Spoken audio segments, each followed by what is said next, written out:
আবু হুরায়রাকে বলছে, আমি তোমার একটা গোপন জিনিস শিখায় দেব, আয়াতুল কুরসি রাতে পড়বা, আমরা শয়তানরা কেউ আসবো না। দেখছেন অবস্থা?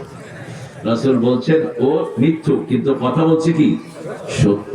এই জন্য যে কোনো আলেম যখন কথা বলে কোরআন থেকে বলে আমরা শুনবো, আল্লাহ তৌফিক দান করুক। আর যেগুলো কোরআন থেকে কথা বলে না, শুনে না, এদের কাছে আমরা যাব না। সে যেই হোক, সে যে পায়েরই লোক হোক, কোরআন হাদিস নাই, এই বেয়াদবের কাছে আমরা যাব না। রাজি আছি তো? কারণ আমাদের দলিল হলো আল্লাহ এবং রাসূল। ঠিক না? ঠিক। তাহলে ইলমু ইলমান, ইলম হলো দুই প্রকার। কয় প্রকার?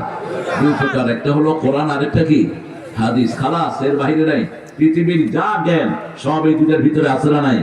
আপনি কোন সাবজেক্ট বলবেন? Which subject you can mention? কোন সাবজেক্ট আপনি বলবেন যেটা কোরআনে নাই, হাদিসে নাই?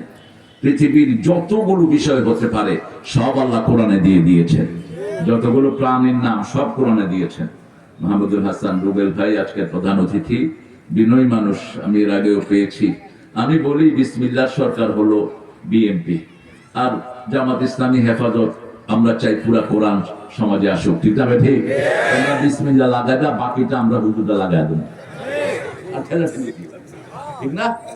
বাস, এটা নিয়ে আর কোনো কিলাকিলি নাই। জিয়াউর রহমান অত্যন্ত অনেস্ট মানুষ ছিলেন, সব সময় সাথে জায়নামাজ তিনি ক্যারি করতেন, এবং তিনি সংবিধানে প্রথম বিসমিল্লাহ ঢুকিয়েছেন। ঠিক না? ঠিক।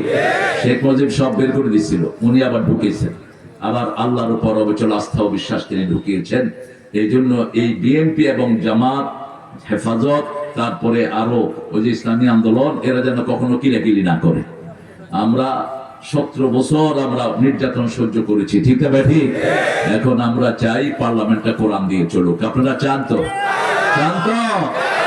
আমাদের এক নেতা বলছিল, ওই বেটা ডাক্তার, সে বলছে যে আমরা এমপিগিরি চাই না, মন্ত্রিত্ব চাই না, আমরা কিচ্ছু চাই না, সরকারে কিছু নিব না, আমরা যারাই মন্ত্রী হয় হোক, আমরা চাই কোরআন চলবে, পার্লামেন্ট চলবে কোরআন দিয়ে। ঠিক আছে?